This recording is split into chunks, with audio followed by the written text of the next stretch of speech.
আসসালামু আলাইকুম প্রিয় দর্শক, অন্য মঞ্চের আলাপ চাইতে আপনাদের সকলকে আমন্ত্রণ জানাচ্ছি। এই মুহূর্তে আপনাদের সামনে কথা বলতে এসেছি উপদেষ্টা পরিষদে বিদায়ের সুর, কারা চলে যাচ্ছেন এই প্রসঙ্গটা নিয়ে আপনাদের সামনে এই মুহূর্তে কথা বলতে চাই। উপদেষ্টা পরিষদে বিদায়ের সুর, পুরো উপদেষ্টা পরিষদে কি বিদায়ের সুর বেজে উঠেছে? না, পুরো উপদেষ্টা পরিষদে নয়। ইউনূস সাহেব সহসা যাবেন না।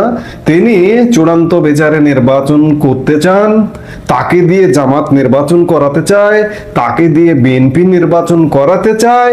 সেই জায়গা থেকে ডক্টর ইউনূস যাবেন না।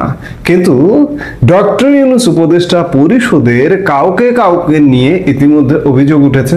আপনারা জানেন যে গত মঙ্গলবার এবং বুধবার, প্রথমত বিএনপি মঙ্গলবারে প্রধান উপদেষ্টার সঙ্গে সাক্ষাৎ করেছেন, দ্বিতীয়ত জামাত এবং এনসিপি একই দিনে বুধবারে তারা প্রধান উপদেষ্টার সাথে সাক্ষাৎ করেছেন এবং সাক্ষাতে তারা বিশেষ করে বিএনপি সুনির্দিষ্টভাবে কয়েকজন উপদেষ্টার নাম নিয়েছেন, তাদের বিরুদ্ধে অভিযোগ দিয়েছেন এবং তাদের পরিবর্তন চায় বিএনপি। বিএনপির চোখে বিতর্কিত উপদেষ্টা কারা আমরা সেটি যদি একটু জানি। দলটির মহাসচিব মির্জা ফখরুল ইসলাম আলমগীরের নেতৃত্বে দলের শীর্ষ পর্যায়ের নেতারা গত মঙ্গলবার দেখা করেন প্রধান উপদেষ্টা ডক্টর মোহাম্মদ ইউনূসের সঙ্গে। সেই বৈঠকে তারা কয়েকজন উপদেষ্টার বিরুদ্ধে পক্ষপাতিত্বের অভিযোগ তোলেন।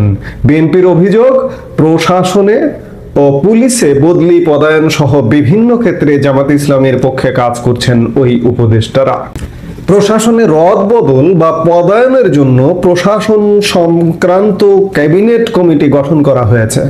এতে 4 জন উপদেষ্টা ও ক্যাবিনেট বা মন্ত্রিপরিষদ বিভাগের সচিব এবং জনপ্রশাসন মন্ত্রণালয়ের সচিব রয়েছেন। বিএনপি নেতারা বলছেন ওই ক্যাবিনেট কমিটি নিয়েই আপত্তি জানিয়েছেন তারা।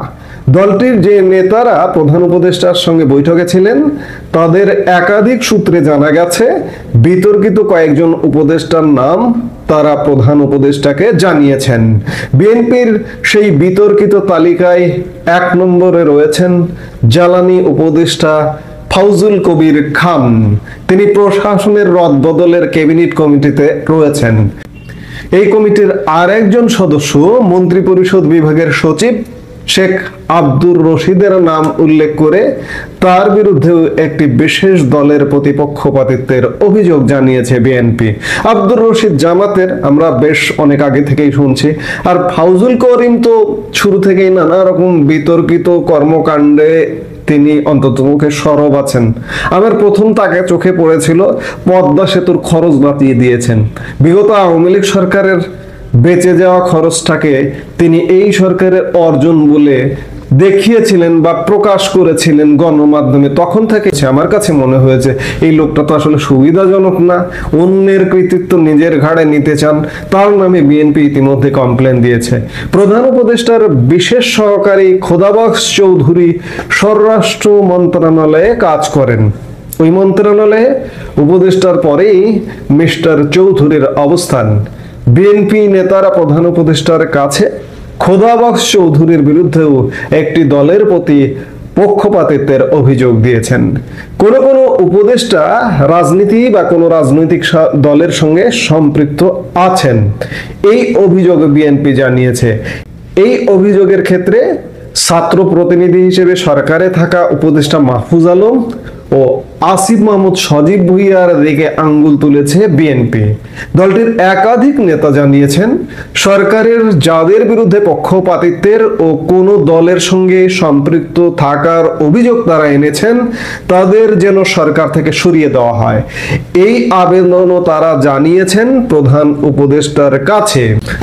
উপদেষ্টা ফাউজুল কবির খান, তার ভূমিকাটা কেমন দেখুন। যে সরকারের নিরপেক্ষতা নিয়ে দলগুলোর প্রশ্নের প্রেক্ষাপটে কয়েকদিন আগে ফাউজুল কবির খান বিবিসি বাংলাকে বলেছিলেন যেহেতু বড় সব দলই অভিযোগ করছে ফলে সরকার ঠিক পথে আছে বলে তিনি মনে করেন। এই হচ্ছেন ফাউজুল কবির খান। কিছু উপদেষ্টার নিরপেক্ষতার প্রশ্ন তোলার পাশাপাশি বিএনপি বলেছে এই অন্তর্বর্তী সরকার তত্ত্বাবধায়ক সরকারের মুডে বা আদলে কাজ করবে বলে তারা চাইছে। বিএনপির স্থায়ী কমিটির সদস্য সালাউদ্দিন আহমেদ বিবিসি বাংলাকে বলেন, অধ্যাপক ইউনূসের নেতৃত্বাধীন অন্তর্বর্তী সরকার এখন থেকেই তত্ত্বাবধায়ক সরকারের আদলে কাজ করবে। প্রধান উপদেষ্টার সঙ্গে বৈঠকে সেই আবেদনই জানিয়েছেন তারা। অন্তর্বর্তী সরকার যদি এখন তত্ত্বাবধায়ক সরকার মুডে কাজ করে, তাহলে এই সরকারকে নীতিগত কোনো সিদ্ধান্ত বা কর্মকাণ্ড বাদ দিতে হবে।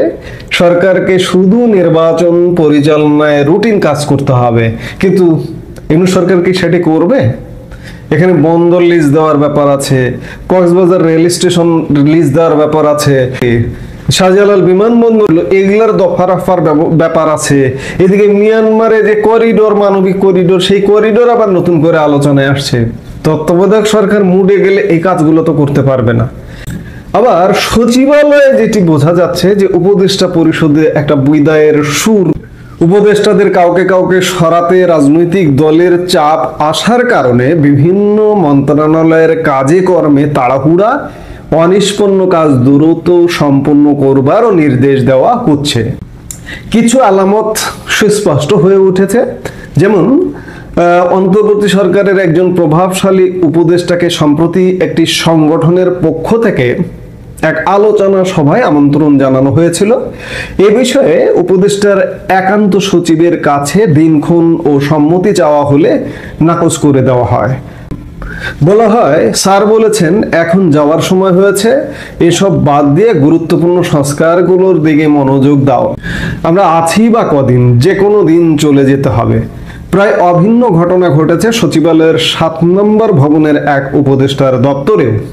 শুধু এই 2 উপদেষ্টার ক্ষেত্রে নয়, বেশ কয়েকজন উপদেষ্টার দপ্তরে অনিষ্পন্ন সংস্কার কাজ দ্রুত নিষ্পত্তি করতে তাড়া দেওয়া হচ্ছে বলে জানিয়েছেন দায়িত্বশীল কর্মকর্তারা।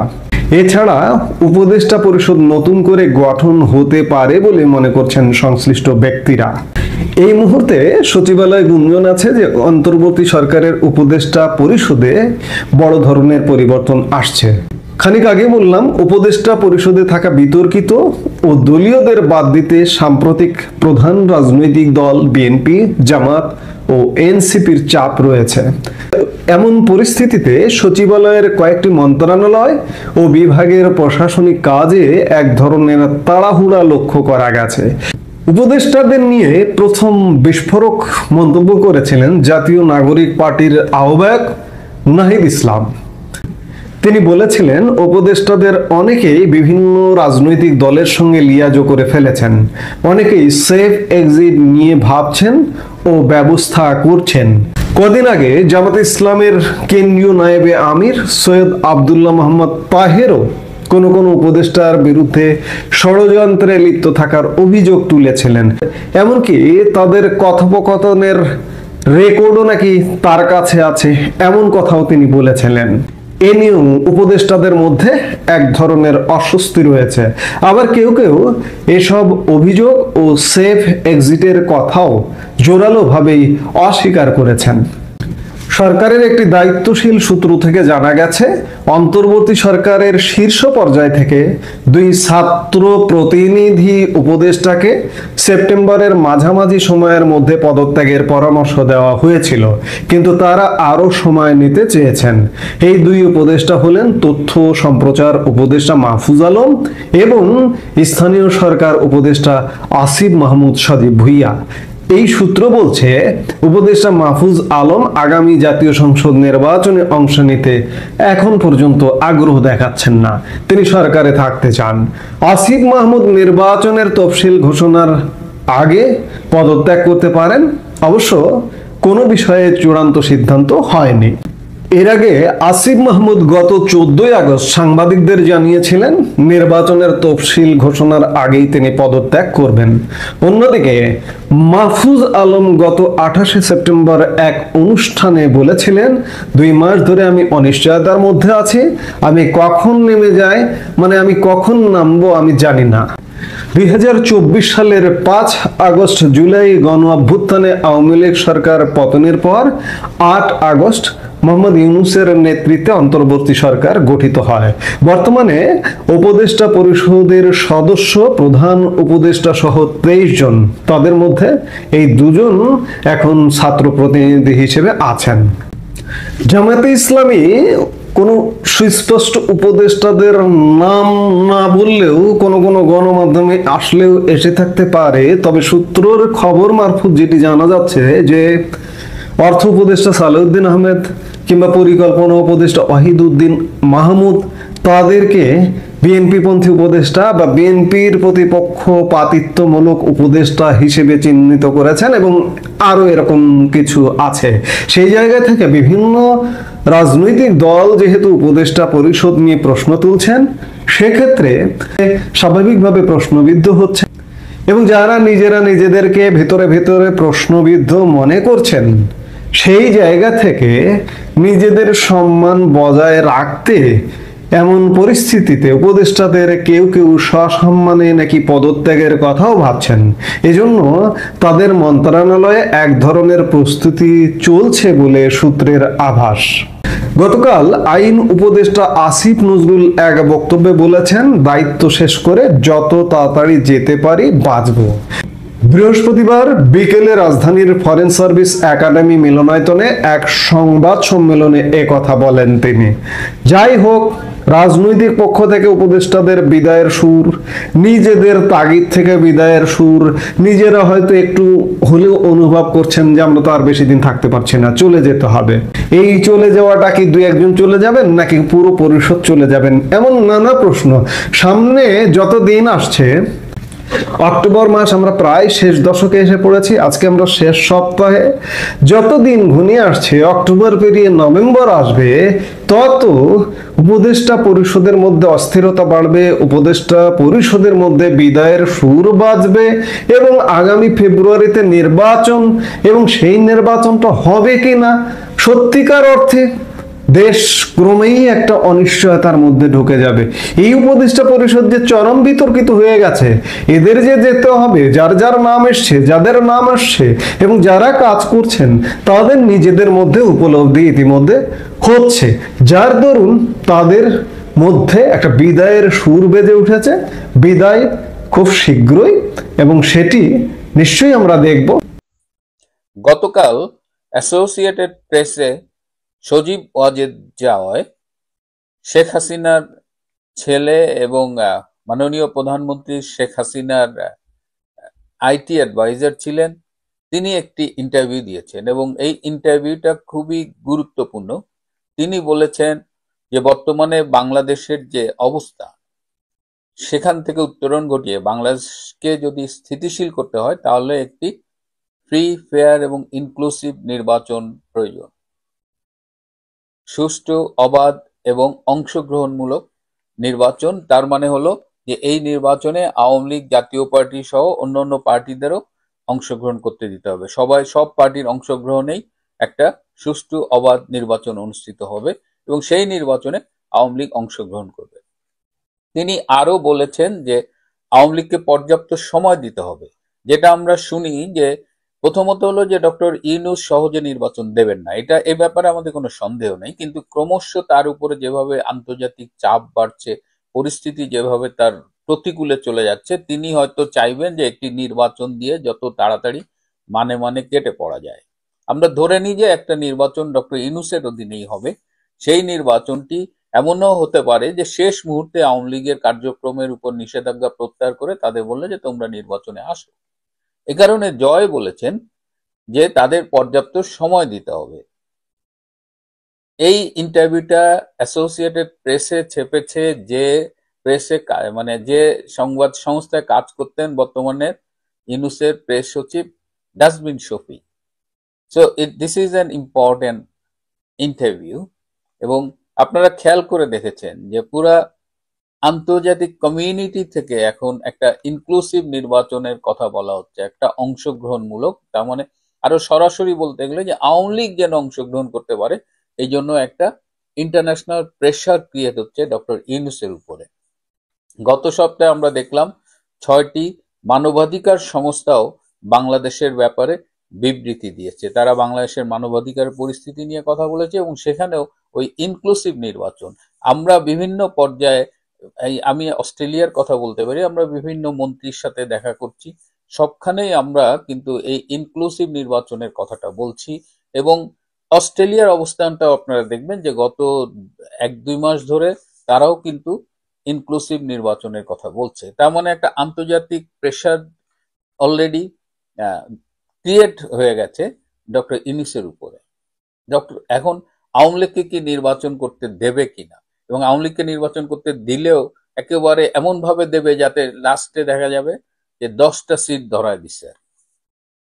সেই জন্যই এই নির্বাচন অবাধ এবং সুষ্ঠু হবে কিনা সেই অ্যাসুরেন্সটাও দিতে হবে। এই নির্বাচন অবাধ সুষ্ঠু হবে কিনা সেই আশঙ্কা কিন্তু বিএনপির কাছেও আছে। বিএনপিও এই যমুনায় গিয়েছিল 2-3 দিন আগে, সেখানে কিন্তু বলেছে প্রশাসনের রদবদল করতে হবে, প্রশাসন এখন পক্ষপাত দুষ্ট। সো মানে অংশগ্রহণমূলক বা ইনক্লুসিভের বাইরেও অন্তর্ভুক্তিমূলক, আসলে অংশগ্রহণমূলক বললে ওই বিদেশিরা এই টার্মটা করেছে পার্টিসিপেটরি, অংশগ্রহণমূলক, তার মানে ভোটাররা ভোট দিল কিনা। আমরা বলছি না, ইনক্লুসিভ করতে হবে, মানে অন্তর্ভুক্তিমূলক। সো সেই জায়গায় এখন ডোনাররা বা ইন্টারন্যাশনাল কমিউনিটি এখন এই ইনক্লুসিভ মানে অন্তর্ভুক্তিমূলক ইলেকশনের কথা বলছে। জাতীয় পার্টির চেয়ারম্যান জিএম কাদের বলেছেন যে জাতীয় পার্টি এবং আওয়ামী লীগ ছাড়া নির্বাচন করা যাবে না। সো দেশের ভেতরে বাইরে একটা প্রেশার ক্রিয়েট হচ্ছে। তো এখন ডক্টর ইউনূসের অধীনে নির্বাচন হবে কিনা সেটা আরেকটা বিতর্ক, সেটা আজকের এখানে কথা না। কিন্তু ইন্টারন্যাশনাল কমিউনিটি হঠাৎ করে এই এত সোচ্চার হয়ে গেল কেন আওয়ামী লীগের পক্ষে, সেইটা হলো আমাদের আজকে একটু দেখার বিষয়। আসলে পর্দার আড়ালে অনেক খেলা হচ্ছে। আমি ব্যক্তিগত আলাপে অনেক সময় বলে থাকি যে খেলা আর বাংলাদেশে নেই, খেলাটা চলে গেছে বাংলাদেশের বাইরে। বাংলাদেশের ফেট কিভাবে নির্ধারিত হবে, এবং এই খেলায় বড় দুটো স্টেক হোল্ডার হলো আমেরিকা এবং ইন্ডিয়া। আমেরিকা এবং ইন্ডিয়ার সম্পর্কের উপরেও নির্ভর করছে বাংলাদেশের অবস্থান কি হবে। এবং ইন্ডিয়া আমেরিকার সম্পর্কটা যতদূর শেষ খবর পাওয়া যাচ্ছে যে তাদের সম্পর্কটা একটু হলেও ডেভেলপ করছে, এবং ইন্ডিয়ার উপরে যে 50% ট্যারিফ চাপিয়ে দিয়েছিল আমেরিকা, সেটা এখন কমিয়ে হয়তো 15-16% নামানোর আলোচনা অলরেডি হয়ে গেছে। এবং এই যে ট্রাম্প যে ট্যারিফ নিয়ে পাগলামিগুলো করছে, এটা নিয়ে আমেরিকা ভেতরে একটা, ইভেন তার রিপাবলিকান দলের ভেতরেই একটা অসন্তোষ তৈরি হয়েছে। এবং এখন অনেক কিছুই তাদের ভাইস প্রেসিডেন্ট জোডি ভ্যান্স এবং তাদের পররাষ্ট্রমন্ত্রী মার্কো রুবিও দেখছেন, তারা অনেক ক্ষেত্রে ডোনাল্ড ট্রাম্পকে বাইপাস করছেন, এবং জোডি ভ্যান্সই এই ভারত আমেরিকার সম্পর্কটাকে এখন আমেরিকার পক্ষ থেকে নেতৃত্ব দিচ্ছেন মার্কো রুবিওকে সাথে নিয়ে। এবং সেই এদেরই তৎপরতায় আমেরিকা ভারতের সম্পর্কটা এখন অনেক ডেভেলপ করেছে। এদিকে আমেরিকা ডক্টর ইউনূসকে বলে দিয়েছে যে তোমাকে আমরা ক্ষমতায় বসিয়েছি, কিন্তু তোমাকে তো আমরা ইনডেফিনিট পিরিয়ডের জন্য ক্ষমতায় বসায়নি। তুমি যেভাবে কাজ কারবার করতেছো তাতে তো মনে হচ্ছে তুমি দীর্ঘ সময় ক্ষমতায় থাকবে। এটা তো আমরা তোমার কাছে চাইও না, আমরা এই কারণে তোমাকে ক্ষমতায় বসায়নি। যত দ্রুত সম্ভব তুমি একটা ফ্রি, ফেয়ার এবং একটা ইনক্লুসিভ ইলেকশন দিয়ে চলে যাও। সো আমেরিকার পক্ষ থেকেও এখন ইউনূসের উপরে একটা চাপ তৈরি হয়েছে, যে আমেরিকার পুতুল বলা হয় ইউনূসকে। কারণ এটার বেশ কিছু কারণ আছে। তার অন্যতম কারণ হলো যে ইউনূস সরকার পরিচালনায়, দেশ শাসনে ব্যাপকভাবে ফেল করেছে, ট্রিমেন্ডাসলি ফেল করেছে, যেটা আমেরিকার জন্য অনেকখানি নাজুক অবস্থা তৈরি হয়েছে। আর আমেরিকা যেহেতু ইন্ডিয়ার সাথে একটা ভালো সম্পর্ক করতে চায়, এবং আমেরিকার সাথে ইন্ডিয়া আলোচনায় সব সময় ইন্ডিয়ার পক্ষ থেকে বাংলাদেশকে আলোচনায় একটা এজেন্ডা করা হয়েছে, সুতরাং ইন্ডিয়া বরাবরই বলেছে যে বাংলাদেশে একটা ইনক্লুসিভ নির্বাচন হতে হবে, এবং ইন্ডিয়া আমেরিকার মধ্যে একটা আন্ডারস্ট্যান্ডিং হচ্ছে যে বাংলাদেশে ইনক্লুসিভ নির্বাচনটা হওয়া উচিত। সো এই জায়গা থেকে আপনারা দেখবেন যে গতকাল আমেরিকায় জামায়াতের আমির ডক্টর শফিকুর রহমান বক্তৃতা দিয়েছে, তারও সুর কিন্তু বদলে গেছে। তিনিও বলেছেন যে প্রতিবেশীর সাথে তিনি ভালো সম্পর্ক করতে চায়। যাদের রাজনীতির মূলটাই হলো ভারত বিরোধিতা, বাংলাদেশে সারাক্ষণ ভারতকে গালি দেয়, আমেরিকায় যে তিনিও বুঝতে পারছেন যে ভারত ছাড়া তাদের গতি নাই। সো এই অবস্থায় এখন ভারত তো শুরু থেকেই বলছে, আমেরিকাও এখন কনভিন্সড। আমেরিকা এই মুহূর্তে ভারতের সাথেও ভালো সম্পর্ক রাখছে, পাকিস্তানের সাথেও ভালো সম্পর্ক রাখছে। দুইটা মানে বলা যায় দুইটা শত্রু রাষ্ট্রের সাথে একই সাথে কেন ভালো সম্পর্ক রাখছে, এই ব্যাপারে আমেরিকার একজন আমাকে চমৎকার একটা কথা বলেছেন। তিনি বলেছেন যে সাউথ এশিয়ায় পাকিস্তান হলো আমাদের লাঠিয়াল আর ভারত হলো আমাদের বন্ধু। এবং পাকিস্তানের বিভিন্ন আর্মি জেনারেল বা থিঙ্ক ট্যাঙ্ক তাদের কথাবার্তাও কিন্তু চেঞ্জ হয়ে গেছে। তারাও এখন বলছে যে ভারতের সাথে আমাদের বন্ধুত্বপূর্ণ সম্পর্ক রাখতে হবে, পারস্পরিক শ্রদ্ধা, মর্যাদা বোধ, এই কিছু টার্মসের বুঝিয়ে রেখে পাকিস্তান ভারতের সম্পর্কটা বন্ধুত্বপূর্ণ হতে হবে। এবং পাকিস্তান জামাত ইসলামের এক নেতা বলেছেন যে একই সময় 1947 সালে স্বাধীনতা লাভ করে ভারত আজকে বিশ্বের সুপার পাওয়ার, আর পাকিস্তান আজকে পৃথিবীতে ভিক্ষার থালা নিয়ে ঘোরে। সুতরাং এই সাউথ এশিয়ার পলিটিক্সটা চেঞ্জ হচ্ছে, এখানে আমেরিকার যে অ্যাগ্রেশনটা সেটাও একটা নতুন শেপ নিচ্ছে, এবং আগামী নির্বাচন আশা করা যায় যে আওয়ামী লীগের অংশগ্রহণই হবে। আপনাদের যারা আওয়ামী লীগের ব্যাপারে আমার কাছে খোঁজ খবর রাখতে চান তাদের আমি জানিয়ে দিতে চাই যে 300 আসনে নির্বাচনে প্রার্থী দেওয়ার মতো প্রস্তুতি আওয়ামী লীগের আছে। এবং গত এই 14 মাসে আওয়ামী লীগের সভানেত্রী শেখ হাসিনা তিনি মোটামুটি সারা বাংলাদেশে তার গ্রাউন্ড ওয়ার্ক করে রেখেছেন, এবং দল থেকে মোটামুটি কোন আসনে কাকে দেওয়া হবে এই সম্ভাব্য প্রার্থীদের একটা তালিকা মানে করা আছে। সুতরাং আওয়ামী লীগকে যে একেবারে এই শেষ সময়ে আপনি ফাঁসায় দিবেন, আওয়ামী লীগ কিন্তু নির্বাচনের জন্য প্রস্তুত। আর একটা ছোট্ট তথ্য দিয়ে রাখি,